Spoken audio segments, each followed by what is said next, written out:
error di penghujung program ini ternyata ada narasumbernya hadir, tapi kita manfaatkan ini. Beliau ini sibuk ya, tapi punya pengalaman luar biasa untuk icip-icip dan juga membahas mengenai UMKM.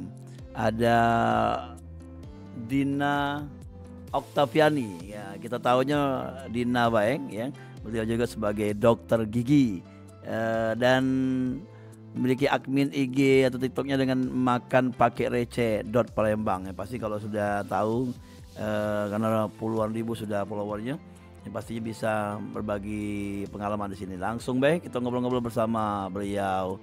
Halo, assalamualaikum. Waalaikumsalam, Wak. Iya, 17-an rame ya. Iya. Itu di mana, dekat rumah atau di Benteng? Jadi kan rumah tuh masih di perkampungan.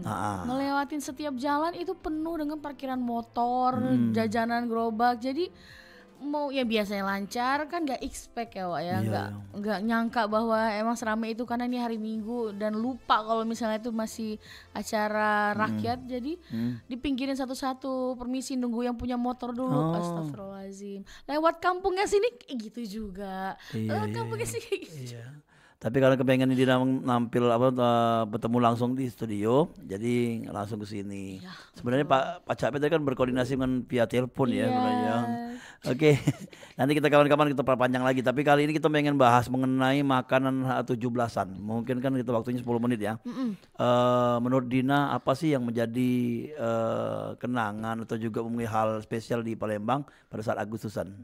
Masih dipegang sama telur ukan ya yang pernah nyobo telur ukan tuh karena orang-orang Gen Z sekarang mungkin nggak kenal sama telur ukan ya Wak ya. Jadi kalau misalnya Dina dulu nyobain itu tuh kayak puding telur santan kayak itu ya. Tapi kalau orang-orang sekarang tuh nyangkanya itu terbuat dari telur beneran, telur yang dikocok padahal kan bukan gitu kan. Terus ada yang pindang telur juga, yang ketan jepit juga, yang kayak gitu-gitu. Nah itu tuh keluarnya tuh pada saat emang ada perayaan kemerdekaan kayak gini. Dan kalau yang biasa Palembang punya sih untuk perayaan 17-an ya sama aja kayak kerupuk segala macam. Cuman yang emang jarang adalah yang budaya ngidang seperti itu ya. Kalau misalnya memang dilestarikan gitu kan anak-anak zaman sekarang bahwa ternyata makan bersama ngumpul itu bukan cuman ada di budaya timur, ternyata di budaya kita juga ada. Cuman kan emang mereka tidak familiar dan tidak dipaksa untuk merasakan itu. Betul, betulnya sebenarnya ada kebersamaan ya yang ditanamkan situ kan. Kalau di negara lain mungkin di Timur Tengah itu kan makan satu nampan rame-rame ya. Tapi kalau di Palembang sendiri pernah merasakan kalau adat budaya seperti makan pernah. Jadi apa waktu itu ada kuliner di Lorong Roda. Di situ ada satu tempat emang rumah panggung yang mungkin punya tetuanya di sana yang cukup luas. Jadi emang kan kalau misalnya rumah-rumah zaman dulu dia nggak pakai sekat ya Wak. Rumah panggung nggak pakai sekat, bener-bener yang begitu masuk ketika diberesin furniturnya bener-bener luas. Nah itu dijadiin pejamuan buat makan ngidang. Jadi ada sekitar 40 orang masuk di situ, disajikan per 8 kelompok. Nah, dari nasinya disediakan, terus ada cabe, ada lauk-lauknya. Itu kita pernah nyobain, Dina pernah nyobain karena kebetulan memang Dina bukan asli orang Palembang, rantauan juga, dan bisa ngerasain itu tuh bener-bener alhamdulillah ya bersyukur karena nggak semua orang bisa ngakses kayak budaya-budaya kayak gitu kan. Apalagi kita bukan orang asli Palembang dan hal-hal kayak gitu tuh udah jarang, maksudnya bahkan orang kalau mau beli pun belum ada momennya nggak bisa gitu. Benar, iya jadi ada satu acara khusus ya. Iya. Nah kembali ke 17-an ya, selain telur ukan mungkin ya telur abang, ketang sepit ya. Nah, Kira-kira itu kalau dikemas packaging itu bisa kan? Sebenarnya bisa, Wak. Kalau untuk UMKM ya? Iya, apalagi kalau misalnya mereka kayak telur ukan kan mungkin selama ini warnanya memang warna telur itu nih aja kan. Kalau dibuat telur warna-warni, telur rainbow kan bisa juga kan. Tapi rasanya sama ya? Iya, rasanya cuman warnanya beda. sama, cuman pewarnanya aja yang beda kan. Pewarna makanan yang biodegradable juga banyak kan. Terus yang kayak ketan jepit, nanti ketannya itu memang disajikan seperti itu, nanti disajikan dengan topping-topping yang kekinian itu kan juga bisa gitu. Iya. Jadi adanya kekinian atau pembaruan ya? Iya, inovasi yang istilahnya kita menggoda untuk Gen Z mencoba gitu. Karena kalau misalnya cuma kayak gitu doang, apa sih ini apa gitu kan? Kita kayak gitu tuh kan Gen Z nggak tahu itu lemper atau apa gitu kan? Iya. Kalau menurut Dina sendiri makanan yang ada di Palembang atau tuh banyak asimilasi nggak gitu? Kalau asimilasi sih kayak sekarang nih kayak ada apa telur rendang gitu ya? Iya. Itu di tempat lain ada nggak? Kalau tempat lain tuh justru nggak ada karena beda makanya ya. Kalau di Brebes ada tuh telur rendang tapi beda. Iya beda. Bahkan pindang di sini sama pindang di Lampung juga beda. Oh iya pindang ya. Iya, Pindang. Karena budaya kita tuh emang kayanya adalah dengan kaya makanan. Per setiap daerah juga beda. Jadi kalau di sini dengan di sana di setiap daerah, setiap kabupaten juga rasanya beda. Kuah-kuahnya beda ya. Benar. Itu yang bikin lebih kaya. Dan kalau misalnya dilihat asimilasinya yang banyak sekali, bahkan inovasinya juga banyak sekali. Betul. Dan itu tuh nggak akan mati selama masih ada orang yang emang bakal terus nyicipinnya, makaninnya. Dan alhamdulillah sekarang kan banyak yang mempublikasikannya gitu kan. Semenjak konten creator tuh jadi banyak banget. Kayak Dina lah ya, mengenalkan yang Dina merasa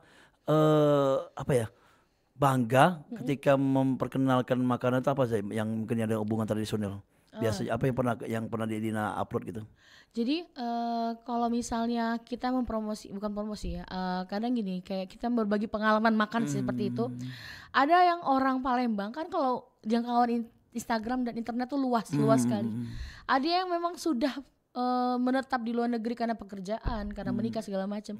Begitu reels Dina lewat atau video Dina lewat atau postingan tuh lewat, dia tuh komen, ya ampun kangen banget, makasih ya udah bikin postingan yang ngingetin. Jadi hanya dengan satu video, satu foto itu bisa men-trigger, bisa mengulang memori ketika mereka tinggal di Palembang. Nah, ataupun kayak oh ternyata masih ada, makasih banyak udah ngasih bikin postingan dan konten yang kayak gini. Jadi bikin kita nggak lupa sama budaya asli di antara semua makanan-makanan Korea, Western luar negeri yang masuk ke Palembang kayak gitu. Jadi sebenarnya konten itu bagus ketika mereka memang ada efeknya, ada dampaknya, dan dampak itu nggak harus langsung penjualan naik segala macam. Ya bikin mereka merasakan memori yang masa kecil. Kan masa kecil mereka kan kayak masa kecil Dina tuh ya, nggak ada handphone, nggak ada video segala macam. Tapi mereka punya memori itu di kepala, dan itu kan ngulangnya memang harus ada. Oh pemicunya ini nih. Oh ternyata video satu ini bisa jadi ngulang memori masa indah mereka gitu. Dina kan asalnya dari Lampung ya. Iya. Pasti ada persamaan ya di dalam Palembang. Apa yang mungkin dari yang Dina pernah coba di Palembang ternyata di Lampung ada, tapi beda-beda rasa tuh bentuknya apa gitu? Kayak kalau di Lampung tuh kan ada sambal seruit. Nah kalau di sini sambal jok-jok. Oh iya. Ya tapi mungkin ya beda takaran rampai atau terasi lah ya, tapi cara makannya sama. Tapi Lampung jor-joran mempromosikan ya. Iya karena di Lampung itu tuh makanan setiap rumah. Kalau misalnya orang Lampung asli pasti ada sambal tuh. Pasti ada sambal, pasti nyeruit. Nah, karena nyeruit itu jadi kayak mungkin ya, Wak, karena dulu itu lauk terbatas, nggak bisa semua satu kepala makan satu ikan. Jadi yang ada satu ikan itu diambil semua dagingnya, dibuatlah dicampuri sambal, dibagiin pakai sendok satu-satu di piring, jadilah itu sambal seruit gitu kan. Iya. Lauknya dapet, sambalnya dapet. Nah itu kebersamaan sebenarnya kan. Betul, kembali ke kebersamaan. Iya. Di Palembang ada sambal jok-jok yang bahkan aku juga tahu. Oh cara makannya itu sepertinya ini. Sudah nyoba sama jok-joknya? Sudah. Mirip benar atau ada kurang-kurang cong atau apa? Nah, jadi kalau misal sambal jok-jok itu dia nggak ada kewajiban dicampur sama lauk ya. Oh iya. Ya kalau seruit itu dia wajib dicampur sama entah tahu, entah ikan yang lembut ya. Jadi sambalnya tuh emang sudah berpadu dengan protein. Dipenyet itu ya? Oh, oke. Ya ini menarik nih, tapi sayangnya kita ngobrolnya melalui YouTube-nya nggak terlalu banyak. Nanti kita sambung nanti di ngobrolnya di atas jam 12, tapi tak melalui YouTube ya. Ya, jadi Dor Galo-Galo yang menyaksikan di YouTube atau juga yang mendengarkan di Pro 4 ya. Terima kasih, nanti kita akan sambung nanti di sesi hiburan informasi, ngobrol-ngobrol bersama Dina mengenai bagaimana melestarikan kuliner ya, bagaimana bangga dengan kuliner yang ada di Indonesia dan juga Palembang, yang pastinya di sesi yang berikutnya. Yang pasti dulu untuk YouTube kita cukup sampai sini karena batas waktu untuk program obrolan UMKM dan juga Loka kita sampai dengan pukul 12. Sampai ketemu di lain kesempatan. Assalamualaikum warahmatullahi wabarakatuh, dan tentunya kita lanjut kembali ke program acara selanjutnya.